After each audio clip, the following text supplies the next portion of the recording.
সুপ্রিয় ভাই ও বোনেরা, আমি সোহাগ আব্দুল্লাহ আপনাদের স্বাগত জানাচ্ছি আমার নতুন একটি ভিডিও টিউটোরিয়ালের জন্য। তো আজকের টিউটোরিয়ালটিতে আমি দেখাতে চেষ্টা করব কিভাবে আমরা পিডিএফ ফাইল এডিট করতে পারি। তো অনেকেরই অনেক প্রয়োজনে পিডিএফ ফাইল ভিতরে টেক্সট পরিবর্তন করার বা গ্রাফিক পরিবর্তন করার প্রয়োজন হয়। তো আমরা এই কাজের জন্য একটি সফটওয়্যার ব্যবহার করব, সেটার নাম হচ্ছে ফক্সিট পিডিএফ এডিটর। তো ফক্সিট পিডিএফ এডিটরটি আপনারা তাদের ওয়েবসাইটে পাবেন।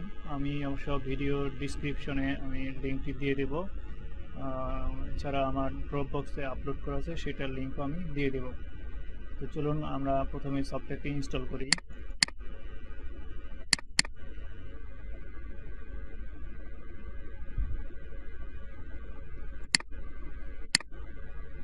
Default install. এখানে একটা বিষয় খেয়াল রাখবেন, রান ফক্সিট পিডিএফ এডিটর, এটা টিক বাটনটা আমরা তুলে দেব। এবার আমরা ট্র্যাকটা কপি করব, control C drive, programs file, Foxit software, Foxit editor. এখানে আমরা এটাকে পেস্ট করে দেব, কপি অ্যান্ড রিপ্লেস। তো আমাদের সফটওয়্যার ইনস্টল কাজটি শেষ হলো। তো আমি একটা পিডিএফ ফাইল ওপেন করে দেখাচ্ছি। একটা পিডিএফ ফাইল, এটা সম্পূর্ণ টেক্সট বেজে নেই। এই প্রথম পেজটা, এটা একটা গ্রাফিক্স, এটা স্ক্যান করে এখানে অ্যাড করা হয়েছে। একটা বিষয় মনে রাখবেন যে আমরা এইখানে কোনো পরিবর্তন করতে পারবো না, কারণ এটা সম্পূর্ণ একটি পিকচার এই পিডিএফ ফাইলে ইনসার্ট করা হয়েছে। আর এখানে এগুলো হচ্ছে টেক্সট, এগুলোকে আমরা পরিবর্তন করতে পারবো। যেমন দেখুন এখানে সিলেক্ট হচ্ছে, এগুলোকে আমরা পরিবর্তন করতে পারবো, কিন্তু এটাকে আমরা পরিবর্তন করতে পারবো না, কারণ এটা স্ক্যান করে পিকচার আকারে অ্যাড করা হয়েছে আর এটা সম্পূর্ণ টেক্সট আকারে। অর্থাৎ এমএস অফিসের ফাইলগুলো যে পিডিএফ করা হয় সেগুলোকে আমরা এডিট করতে পারবো। স্ক্যান করে কোনো একটা প্রিন্ট আউট কপি বা হার্ড কপি আমরা স্ক্যান করে যদি পিডিএফ করি, সেটাকে আমরা পরিবর্তন করতে পারবো না। আসলে পরিবর্তন করতে পারবো না বলতে এই সফটওয়্যার দিয়ে করতে পারবো না, সেটা করতে গেলে আপনাকে গ্রাফিক্সের কাজ জানতে হবে, অর্থাৎ ফটোশপ বা কোরেল স্টুডিও, এগুলো দিয়ে আপনাকে কাজ করতে হবে। তো আমরা আজকে এই টেক্সটগুলো পরিবর্তন করা শিখব। চলুন শুরু করি। আমরা ফক্সিট পিডিএফ এডিটরটা ওপেন করলাম, ফাইল থেকে ওপেন, আমরা পিডিএফ ফাইলটা দেখাই, ওপেন করে নেই। আমরা নেক্সট সেকেন্ড পেজে যাব। সেকেন্ড পেজে এখানে আমরা যে টেক্সট আছে আমরা এগুলোকে পরিবর্তন করে দেখাবো। দেখুন এখানে একটা টেক্সট আছে, আমরা প্রথমে এটাকে ডাবল ক্লিক করি। আমরা যদি চাই এটা মুভ করতে পারবো, চাইলে ডিলিট করে দিতে পারবো, শুধুমাত্র কিবোর্ডে ডিলিট বাটন চাপলে ডিলিট হয়ে যাবে। কন্ট্রোল জেড চেপে আবার নিয়ে আসতেছি।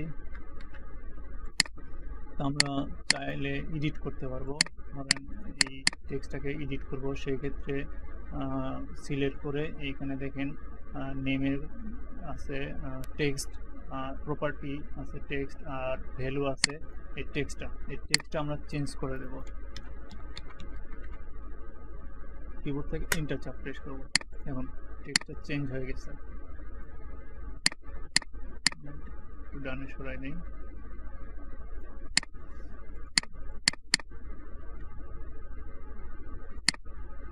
আবার দেখুন এইটা একটা পিকচার অ্যাড করা হয়েছে, আমরা এটা ইচ্ছা করলে ডিলিট করে দিতে পারি। এগুলো সব পিকচার, এগুলো ডিলিট করা যাবে। আমরা সেকেন্ড পেজে যাই।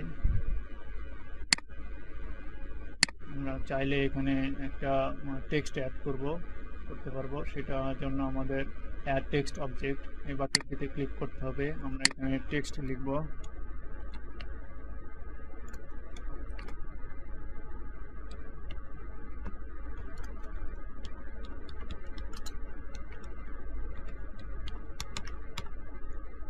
এখান থেকে আমাদের ফন্ট পরিবর্তন করতে পারবো, তারপরে টেক্সটের কালার কম্বিনেশনটা আমরা এখানে চেঞ্জ করতে পারবো। ওকে, টেক্সট আমরা যেখানে বসাতে চাই সেখানে বসিয়ে দেব। এখন আমরা চাইলে এখানে বিভিন্ন অবজেক্ট অ্যাড করতে পারি, যেমন ইলিপস, রেক্ট্যাঙ্গেল, অ্যারো, লাইন, এগুলো। তো এই জন্য আমরা অ্যাড গ্রাফিক অবজেক্টে যাব। এখান থেকে আমরা দেখব আমরা কোন অবজেক্টটা আমরা এখানে চাচ্ছি সেটা। আমি যেমন একটা রেক্ট্যাঙ্গেলে দেখাচ্ছি, এখানে আমরা সেভ এন্ড এক্সিটে ক্লিক করব, অ্যাড হয়ে যাবে। তো এবার আমরা প্রয়োজনীয় এডিট শেষ হলে আমরা ফাইল থেকে সেভ অ্যাজ করে নেব। আমরা ডেস্কটপে সেভ করতেছি, সেভ হয়ে গেছে, আমরা ক্লোজ করি। এবার আমরা ফাইলটি ওপেন করে দেখি। হ্যাঁ, এখানে দেখুন, এখানে চেঞ্জ হয়েছে। এখানে একটা অবজেক্ট গ্রাফিক, এখানে একটা গ্রাফিক্স ছিল, সেটা ডিলিট হয়েছে। আমরা একটা অবজেক্ট অ্যাড করছিলাম, রেক্ট্যাঙ্গেল অবজেক্ট, সেটা অ্যাড হয়েছে। আমরা এখানে একটা টেক্সট অ্যাড করছিলাম, সেটাও অ্যাড হয়েছে। তো এই ছিল আজকে আমাদের পিডিএফ ফাইল এডিটের উপরে ছোট একটি টিউটোরিয়াল। আশা করি আপনাদের কাজে লাগবে। আমার পরবর্তী টিউটোরিয়াল দেখার জন্য আমন্ত্রণ জানিয়ে আজকের মতো শেষ করছি। আল্লাহ হাফেজ।